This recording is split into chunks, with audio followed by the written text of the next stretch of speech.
एक गांव में एक अपार्टमेंट था। इसमें बहुत सारे लोग रहते थे। इस बिल्डिंग का वॉचमैन के तौर पर बहादुर नाम का एक आदमी काम करता था।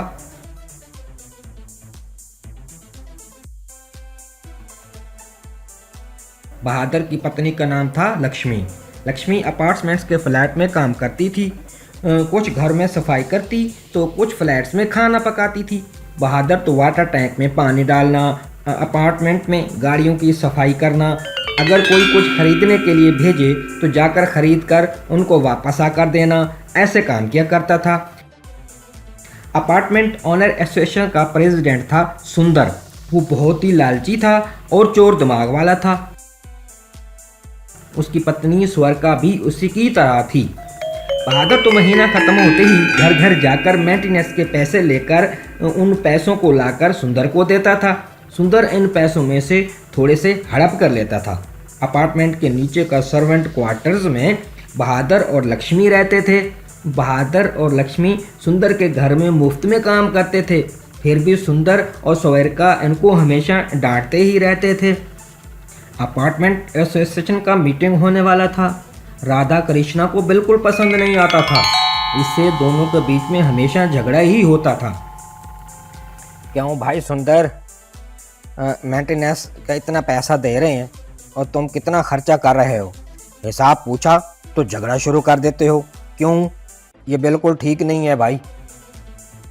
भाई अगर इतना शक है तो तुम खुद ही प्रेसिडेंट बन जाओ, तब पता चलेगा तुम्हें मेरा दर्द। छी छी, ऐसे पूछते हो तो बहुत गुस्सा आता है। इस अपार्टमेंट में असल चल क्या रहा है? बाइक में से पेट्रोल गायब हो रहा है, क्यों है? वॉचमैन तुम क्या कर रहे हो? सो रहे हो क्या? क्यों भाई सुंदर, हमारा अपार्टमेंट में सीसीटीवी कैमरे लगाता हूँ कहकर पैसे भी वसूल किए थे ना, फिर क्या हुआ उसका?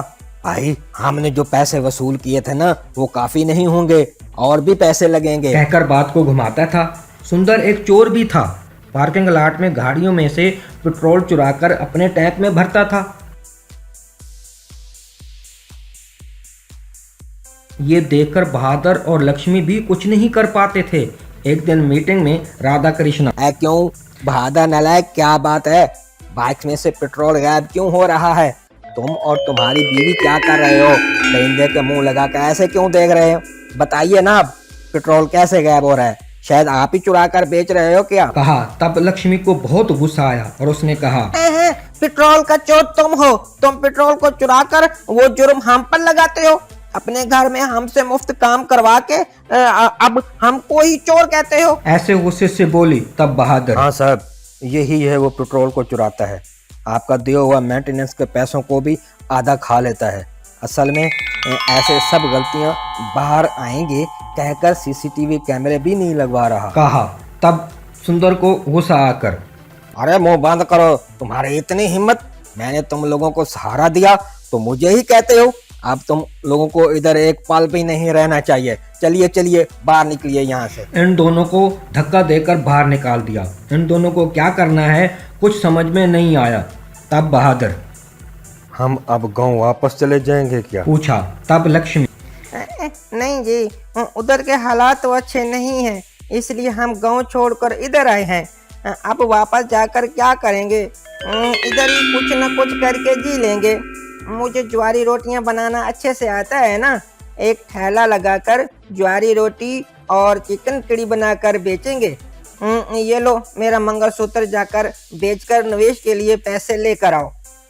ऐसे बहादुर जाकर उसका मंगलसूत्र बेचकर उन पैसों से एक ठेला और कुछ पकाने के बर्तन वगैरह खरीद कर ले आया। उन दोनों ने इस अपार्टमेंट के सामने ही एक प्लास्टिक का टेंट लगाकर उधर ही अपना व्यापार शुरू कर दिया। लोग धीरे धीरे आकर उनका ज्वारी रोटी और चिकन कढ़ाई मज़े से खाने लगे। स्वाद अच्छा रहने की वजह से भीड़ रोज़ बरोज़ बढ़ता जा रहा था। इससे उन दोनों को अच्छा फ़ायदा होने लगा। ऐसे दोनों ज्वार रोटी बेचते हुए खुशी से जीने लगे। एक दिन अपार्टमेंट में कुछ झगड़ा हो रहा था। सब लोग मिलकर सुंदर और सरिका को खूब पीट रहे थे। ये देखकर बहादुर और लक्ष्मी भागते हुए उधर गए। राधा कृष्णा सुंदर और लक्ष्मी को मार के, चोर कहीं के, तुम्हारे ऊपर शक आकर किसी को बताया बिना मैंने पार्किंग में सीसीटीवी कैमरा लगाया था। तुम पेट्रोल चुराते हुए मेरे मोबाइल में रिकॉर्ड हुआ है रे। तुम गलत करके बेचारे बहादुर और उसकी पत्नी के ऊपर डालते रहे हो। अब तुम्हें प्रेसिडेंट के तौर पर नहीं रहना चाहिए, अभी निकलो यहाँ से। कहा। तब सब लोग बोले, हाँ हाँ, हमारा प्रेसिडेंट अब राधा कृष्ण ही होगा। ये देखकर बहादुर और लक्ष्मी बहुत खुश हुए।